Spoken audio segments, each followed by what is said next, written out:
Hi Benson, I thought I'd make you a little video here, because I love stories and I love just imagining things, and so I wanted to make something for you to imagine. And this is just for you. Okay, this is a story and it's part one, and I don't know what other parts there might be. Maybe there's just going to be a part one, but this is the beginning of a story and it's just for you, and it's called Sherman in the Swamp.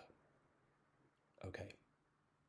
The sun was just rising over the edge of the old boat.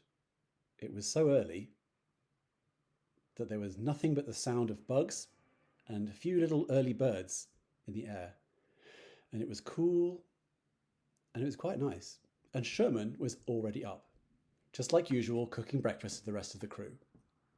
He'd already done all of his homework for the entire day on his laptop when he was lying in his bunk in his room.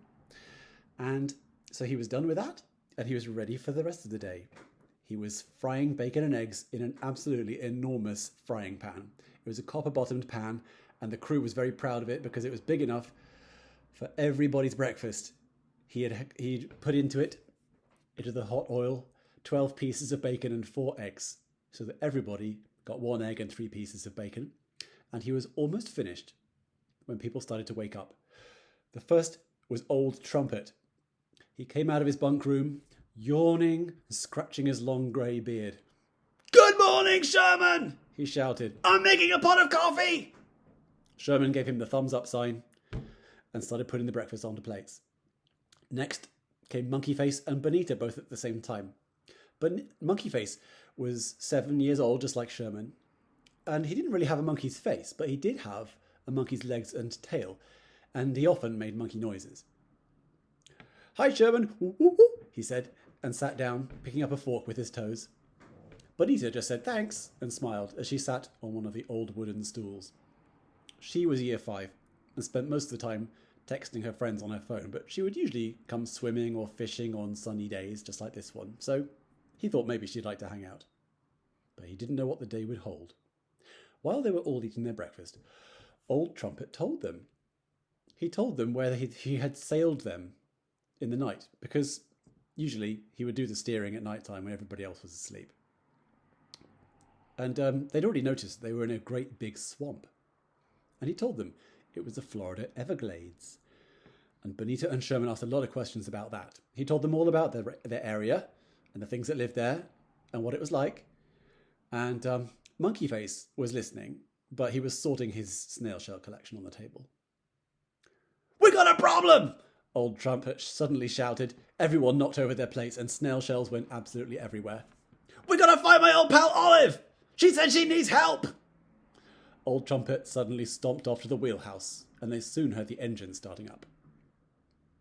By the time everybody had finished washing the dishes together, the boat was already putting in on a swamp island with a big shack on it. Somebody had nailed tyres along a kind of wooden jetty, and so it was easy to get the boat lined in, and it bumped gently to a stop, and they moored it with all of the ropes, and they put down their little anchor, and everybody was very satisfied that it wouldn't drift off. There wasn't much wind that day. And then it was time to go and look at this great big shack. It was actually very tall. It didn't really have any windows, at least not on the front, and there were wires and pipes all over it. So Sherman was rather puzzled. But right then, a big round lady in an army uniform came out, and she shouted, "Old Trumpet!" The old man came running out and jumped off the boat, running onto the land and shouting, "Olive! Olive!" They hugged, and everyone was invited inside. The shack was very cosy inside, and they all sat on couches that were nice and comfortable. They smelled like dust, and also a little bit like mint candies. Half of the entire building, though, was taken up by a huge, brightly lit glass tank. It was taller than anybody, and it was almost as tall as the whole building. It was full of huge corals and tropical fish, and it looked like they'd been living there for a long time. It had all kinds of living things in it. Sea anemones, shrimp. It was quite fun to watch.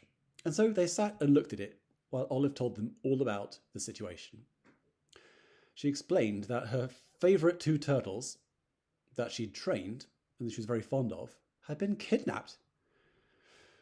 All she knew was that the kidnapping had been done by a thief known only as the Socodile. Sherman said, "The Socodile?"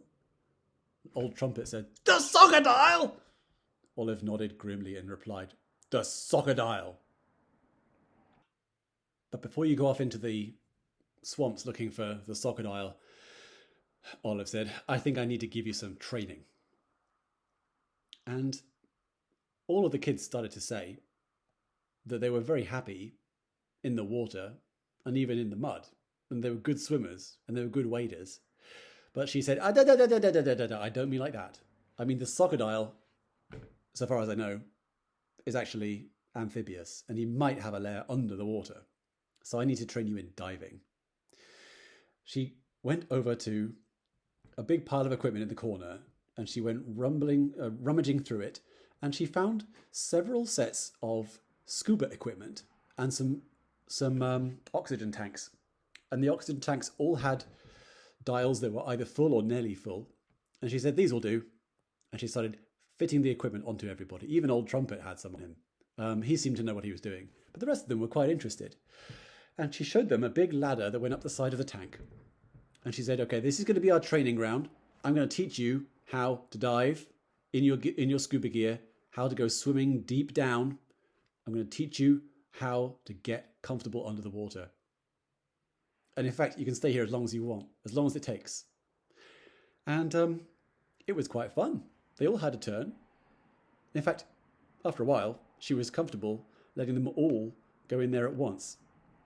And so they spent a long time exploring the tank, and they even found some little turtles. But Olive explained to them that they weren't her favourite turtles. They were just some of the other ones.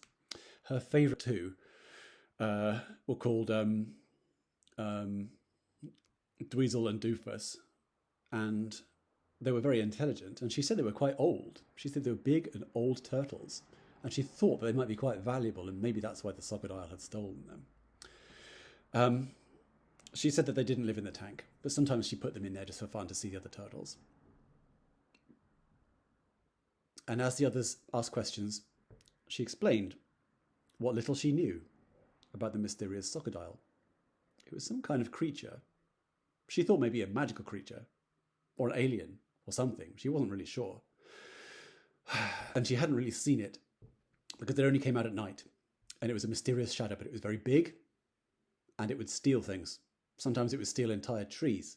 Sometimes it would steal valuable pieces of equipment. And apparently it had stolen her two turtles.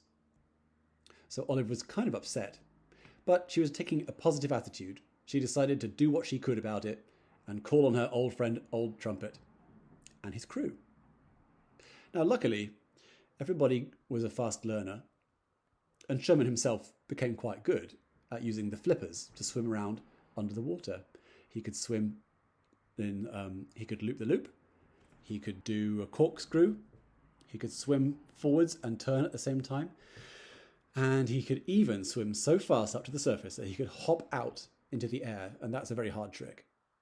He would get tired legs afterwards, but it was super fun. And the more he did it, the more practice he had. Pretty soon, everybody could tell that Sherman was the best diver in the whole crew. And Olive said that they were allowed to take the equipment with them when they went. And in fact, they decided that they would go right away. So she showed them the direction that she thought the turtles had been taken. She wished them well, and she told them that they would be welcome back anytime that they felt they needed to come back, maybe for some refreshments or some new equipment, fresh oxygen tanks or anything like that. And after a while, they started to think that maybe Olive was too worried, and she kept talking about them coming back as if she thought that they should quit. But none of them wanted to. And Old Trumpet was a very determined man anyway. I think that the rest of them had learned that from him. So they all headed off together, and they went off in their boat in the direction that they had been pointed to. And their plan was to take the boat into some thickets, some bushes and trees, somewhere they could stash it and not be seen, and then maybe slip into the water and go sneaking in together, silently. A silent dive team, stealthily, scoping out the situation so they could learn what had happened, find clues, and possibly even retrieve those poor turtles for Olive's companions to be back with her. And that is the end of part 1, so we'll leave it there. So I hope you like that, Benson, and I love you very much.